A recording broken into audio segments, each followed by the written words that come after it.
नमस्ते साथीहरु, तपाईहरुलाई स्टडी टाइम युट्युब च्यानलमा स्वागत छ। आजको यस भिडियोमा म क्याश फ्लो स्टेटमेन्टसँग रिलेटेड न्यूमेरिकल प्रब्लम सल्भ गर्ने छु। आजको यस भिडियोमा मैले कक्षा 12 को एक्जाम मोडेल 2075 को सेट बी मा सोधिएको न्यूमेरिकल प्रब्लम सल्भ गर्न गइरहेको छु। यसभन्दा अगाडि पनि मैले क्याश फ्लो स्टेटमेन्टसँग रिलेटेड धेरै नै भिडियो बनाइसकेको छु, जसमा मैले डिटेलली हजुरहरुलाई सम्झाएको छु क्याश फ्लो स्टेटमेन्ट भनेको के हो, यसको फर्मेट कस्तो हुन्छ अनि हामीले कुन रुल थ्रु हामीले क्याश फ्लो स्टेटमेन्ट तयार पार्ने त्यसको डिटेल भिडियो मैले बनाइसकेको छु। यदि तपाईहरु ती भिडियो हेर्नु छुटाउनु भएको छ भने म लिंक डिस्क्रिप्सन बक्समा छोडिदिन्छु, तपाईहरु गएर हेर्न सक्नुहुन्छ। आजको यस भिडियो हाम्रो टोटल्ली 2075 को सेट बी सँग रिलेटेड हुनेछ, जसमा हामी यो न्यूमेरिकल प्रब्लम सल्भ गर्ने छौं। न्यूमेरिकल प्रब्लम सल्भ गर्नु भन्दा अगाडि हामी यो न्यूमेरिकल प्रब्लममा हामीलाई के दिएको छ त्यो कुरा हामी बुझौं। हामीलाई दिएको छ the following figures are taken from 2009 and 2010 balance sheet of a company भनेछ। हाम्रो यसमा के दिएको छ, इन्फर्मेसन दिएको छ जुन 2009 र 2010 को के ब्यालेन्स शीट दिएको छ कुनै एउटा कम्पनीको, जसमा हामीलाई दिएको छ लायबिलिटीज दिएको छ अनि एसेट दिएको छ 2009 को अनि 2010 को। हाम्रो फर्स्टमा दिएको छ हाम्रो क्रेडिटर्स। हामीले क्याश फ्लो स्टेटमेन्ट बनाउँदाखेरि हामीले तीनटा एक्टिभिटीज हेर्नु पर्छ। फर्स्ट वान हेर्नु हामीले अपरेटिङ एक्टिभिटीज, त्यसपछि सेकेन्ड वान हामीले इन्भेस्टिङ अनि थर्ड वान हाम्रो फाइनान्सिङ। अपरेटिङमा अनि हाम्रो के आउँछन्, इन्भेस्टिङमा के आउँछन्, फाइनान्समा के आउँछन्, त्यो हामीहरु यो ब्यालेन्स शीट हेर्दै डिस्कस गरौँ। फर्स्ट वान छ हाम्रो क्रेडिटर्स। यो क्रेडिटर्स हाम्रो अपरेटिङ एक्टिभिटीजमा आउँछ। अनि त्यसैगरी एक्सपेन्सेस पेएबल पनि हाम्रो केमा आउँछ, अपरेटिङ एक्टिभिटीजमा आउँछ। अनि त्यसैगरी रिटेन अर्निङ हाम्रो आउँछ फाइनान्सिङ एक्टिभिटीजमा, अनि लोन पनि हाम्रो फाइनान्सिङ एक्टिभिटीजमा, शेयर क्यापिटल पनि हाम्रो फाइनान्सिङ एक्टिभिटीजमा आउँछ। अनि त्यसैगरी हाम्रो डेबिटर्स भयो हाम्रो अपरेटिङ एक्टिभिटीज भित्र पर्छ। अनि स्टक अपरेटिङ एक्टिभिटीज भित्र पर्छ। स्टक भने हाम्रो इन्भेन्टरी छ नि, हो त्यो स्टक भने क्लोजिङ र ओपनिङ दुईटै दिएको छ नि। 2009 लाई हामी ओपनिङ मान्ने छौं अनि 2010 लाई हामी क्लोजिङ मान्ने छौं। क्याश दिएको छ। अनि त्यसैगरी फिक्स्ड एसेट दिएको छ। फिक्स्ड एसेट हाम्रो इन्भेस्टिङमा पर्छ।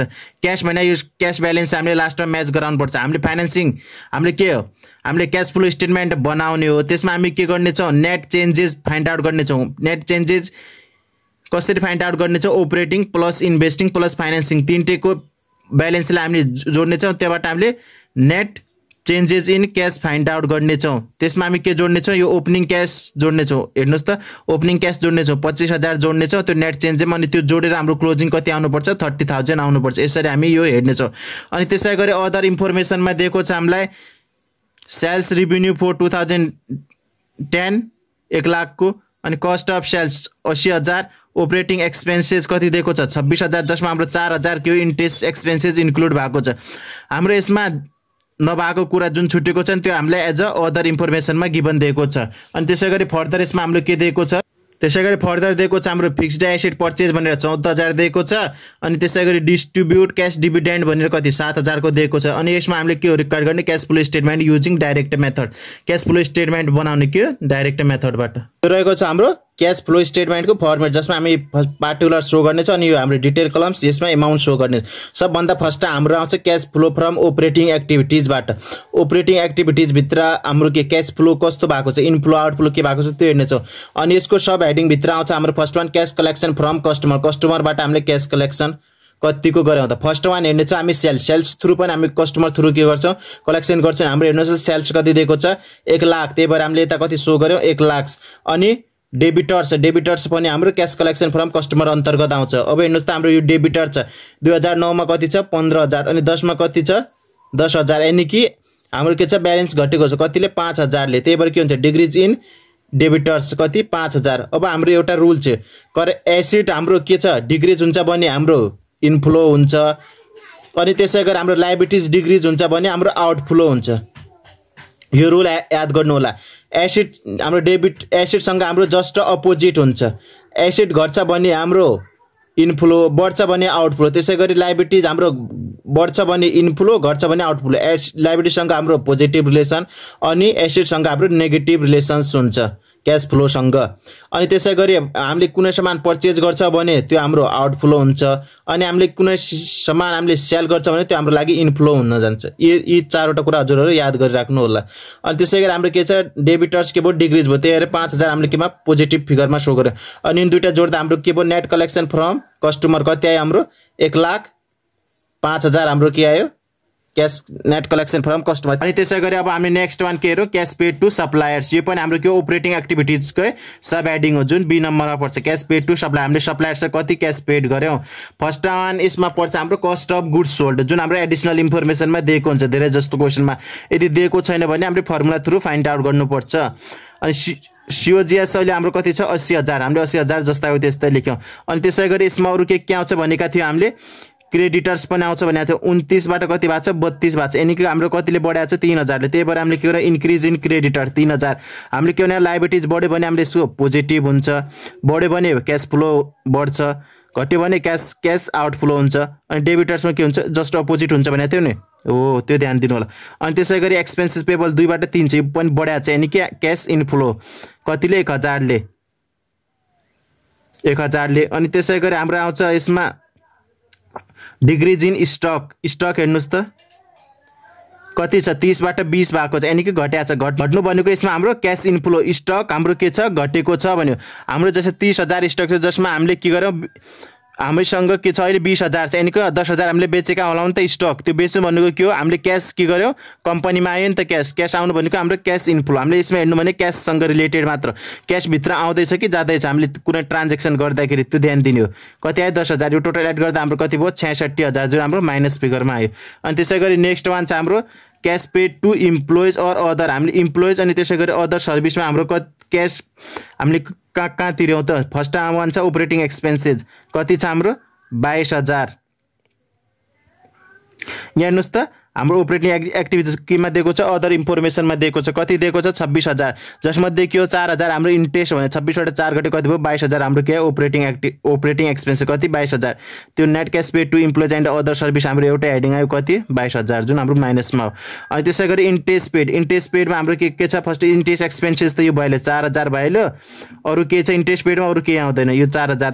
अब के आयो नेट इन्ट्रेस्ट पेड हाम्रो 4,000 सो गर्यो। त्यसैपछि अब हामीले के गर्ने छौँ net cash flow from operating activities. अब अपरेटिङ एक्टिभिटिजबाट हाम्रो नेट क्यास फ्लो कति भएको छ त्यो एड गर्नको लागि अब के गर्ने छ हामी सब हेडिङ सबै जोड्ने छौँ।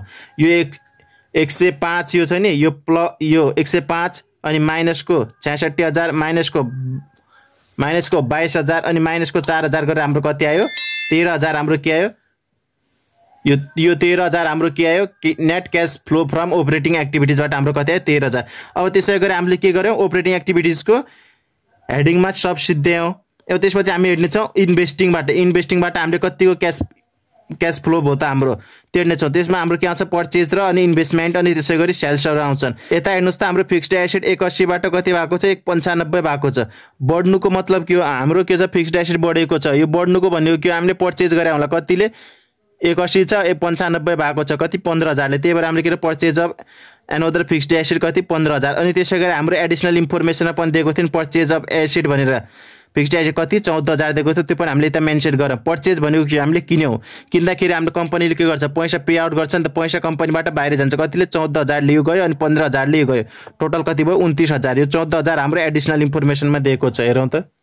यता हेर्नुहोस् त हाम्रो पर्चेज अफ फिक्स्ड एसेट भनेर कति छ 14,000 छ नि यता दिएको हो। यहीलाई हामीले केमा सो गरे हामीले इन्भेस्टिङ एक्टिभिटिजमा सो गरेका हौँ पर्चेज अफ फिक्स्ड एसेट भनेर।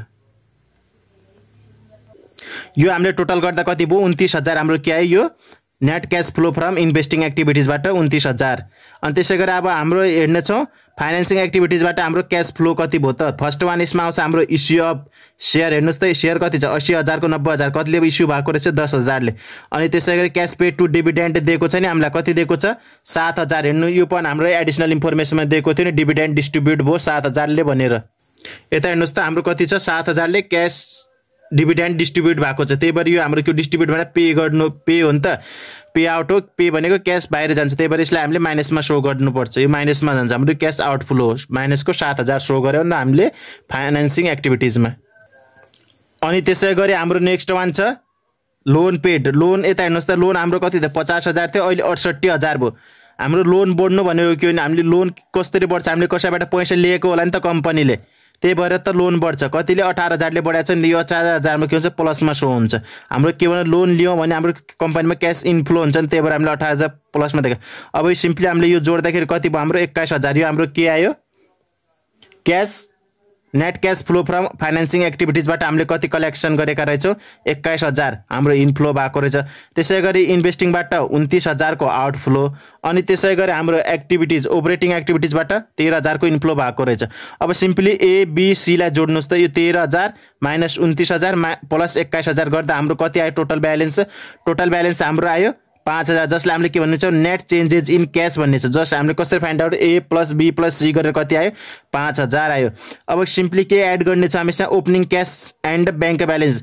हामीलाई क्यास दिएको छ या ब्याङ्क ब्यालेन्स कुन दिएको छ त्यसको ओपनिङ ब्यालेन्स कति छ त्यो हामी यो ब्यालेन्समा एड गर्ने छ। हेर्नुस् त हाम्रो क्यासको कति छ ओपनिङ 25,000 दिएको छ। यो 25,000 एड गर्ने छ 25,000 यो 5,000 मा एड गर्दा कति भयो 30,000 जुन ब्यालेन्सलाई हामी के भन्ने छ क्लोजिङ क्यास ब्यालेन्स और बैंक ब्यालेन्स भन्ने छ कति आयो हाम्रो 30,000।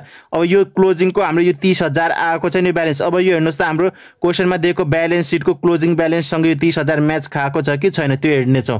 अब हामी के हेर्ने छौँ यसमा हेर्ने छौँ हाम्रो ब्यालेन्स सिटमा हेर्ने छौँ क्यासको क्लोजिङमा 30,000 छ कि छैन। हेर्नुस् त हाम्रो यता के रहेछ 30,000 रहेछ। यानी कि हामीले गरेको ओइ के छ एकदमै राइट रहेछ। यसरी तपाईहरु आन्सर मिलाउन सक्नुहुन्छ। फर्स्ट के गर्ने यो नेट चेन्जेस इन क्याशमा हामीले के गर्ने यो ओपनिङ क्याश जोड्ने ओपनिङ क्याशको ब्यालेन्स जोड्ने अनि यो नेट चेन्जेसमा ओपनिङ क्याशको ब्यालेन्स जोड्सकेपछि त्यसको जुन ब्यालेन्स आउँछ नि त्यसलाई हामी के भन्ने छौं क्लोजिङ ब्यालेन्स भन्ने छौं। अनि यसमा जति ब्यालेन्स आउँछ त्यो हामी यसको क्लोजिङ सँग म्याच गराउने छ क्याशको क्लोजिङ सँग म्याच गराउँछौं। अनि यसको क्लोजिङ अनि हामीले फाइन्ड आउट गरेको क्लोजिङको ब्यालेन्स जहिले पनि के आउनु पर्छ इक्वल आउनु पर्छ। इक्वल छ भने हामीले के गर्नु छ हामीले बनाएको यो ओइ चाहिँ एकदमै राइट छ। यसरी हामी फाइन्ड आउट गर्न सक्छ आफ्नो सोलुसन सही छ कि छैन भनेर। That's all for today. I hope this video is informative for you guys. If it is informative for you, please don't forget to like, comment and subscribe the channel. Thank you. Keep watching, keep doing well. Best of luck for your examination. Bye guys.